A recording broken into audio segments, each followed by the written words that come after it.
আজি অসম গণ পৰিষদ দলৰ চাবুৱা লাহোল সমষ্টি কাৰ্যালয়লৈ চাবুৱা লাহোল সমষ্টিৰ আমাৰ NDA প্ৰাৰ্থী আমাৰ মিত্ৰজোঁটৰ প্ৰাৰ্থী বিনোদ হাজৰিকা ডাঙৰীয়া আহিলে। তেখেতে সদিচ্ছামূলকভাৱে আহিলে আৰু আমাৰ পৰা আগন্তুক নিৰ্বাচনত তেখেতে সহযোগিতা বিচাৰিলে।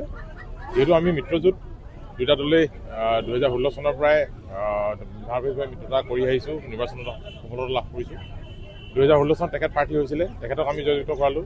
2021 চনৰ নিৰ্বাচনত আমি অসম গণ পৰিষদৰ প্ৰাৰ্থী হৈছিলোঁ, আমাক তেখেতসকলে জয়যুক্ত কৰাইছিলে। আজি পুনৰ তেখেতৰ পাল।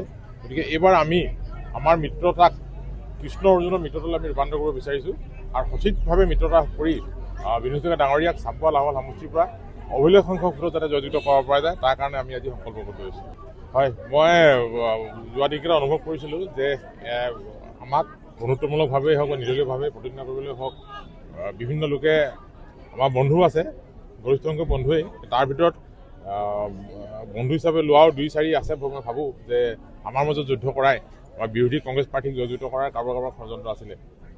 গতিকে সেই ষড়যন্ত্ৰ আমি জালত ভৰি দিয়া নাই আৰু আমাৰ মিত্ৰজোঁটৰ প্ৰাৰ্থীক ডক্টৰ হিমন্ত বিশ্ব শৰ্মাৰ নেতৃত্বত এখন সবল চৰকাৰ গঠন কৰাৰ কাৰণে আমাৰ মিত্ৰজোঁটৰ প্ৰাৰ্থী বিনোদ হাজৰিকা ডাঙৰীয়াক জড়িত কৰাবৰ কাৰণে মই সকলো ধৰণৰ নিৰ্বাচনী কাম কাজৰ পৰা বিৰত থাকিলোঁ, প্ৰতিজ্ঞা কৰাৰ পৰা বিৰত থাকিলোঁ আৰু এতিয়া বিনোদ হাজৰিকা ডাঙৰীয়াক জড়িত কৰাবৰ কাৰণে আমাৰ অসম গণ পৰিষদ দলৰ চাবুৱা লাহোল সমষ্টিৰ প্ৰতিজন কৰ্মকৰ্তাই BJPৰ কৰ্মকৰ্তাই যিদৰে সহযোগিতা কৰিব, কষ্ট কৰিব, অনুৰূপ তাতকৈ বেছি কৰিলেও কম নকৰিব, সেইধৰণে আগবাঢ়িব।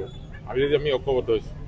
চাবুৱা লাহোল বিধানসভা সমষ্টিৰ অসম গণ পৰিষদৰ মুখ্য কাৰ্যালয়ত আমাৰ সন্মানীয় বিধায়ক চাবুৱা বিধানসভা সমষ্টিৰ লাহোল বিধানসভা সমষ্টিৰ পুনাকণ বৰুৱা ডাঙৰীয়াৰ উপস্থিতিত তেওঁৰ সতীৰ্থ নিৰ্বাচিত জনপ্ৰতিনিধিসকল, সতীৰ্থ কাৰ্যকৰ্তাসকল, আমি দুয়োটা দলে আজি এটা সমন্বয় লৈ আগন্তুক নিৰ্বাচনত একেলগে নিৰ্বাচনত প্ৰচাৰ চলাবৰ কাৰণে অংগীকাৰ হওঁ আৰু আজি গধূলি এখন যৌথ নিৰ্বাচনী সমিতি আজি ইয়াতে আমাৰ নেতৃত্ব আৰু অসম গণ পৰিষদৰ নেতৃত্ব বহি আজি এই কথাখিনি তেওঁলোকে চূড়ান্ত কৰিব। আজি আমি আনুষ্ঠানিকভাৱে তেওঁলোকৰ কাৰ্যকৰ্তাসকলৰ পৰা তেওঁলোকৰ মুখৰ চাৱনিৰ পৰা যি গম পালোঁ, এইবাৰ তেওঁলোকে মিত্ৰতাত এটা সফল ৰূপ দিব। মই মানি লৈছোঁ 2016 চনতো মিত্ৰতা হৈছে, 2021 চনতো মিত্ৰতা হৈছে, লোকসভাতো মিত্ৰতা হৈছে, কিন্তু সেই মিত্ৰতা বহুত বেছি মধুৰ নাছিল। এইবাৰ কিন্তু এটা মধুৰ, এটা খুব সমন্বয় আমাৰ দুয়োটা দলৰে এটা ভাল মিত্ৰতাই হ'ব আৰু ইতিমধ্যে মই অসম গণ পৰিষদ দলৰ কাৰ্যকৰ্তাসকলৰ লগত কথা বতৰা পাতি বা তেওঁলোকে যি মোক মৰম চেনেহ দিলে, এইখিনিতে মই অনুভৱ কৰিলোঁ যে এইবাৰ মিত্ৰতা কিন্তু চিৰযুগমীয়া হৈ থাকিব।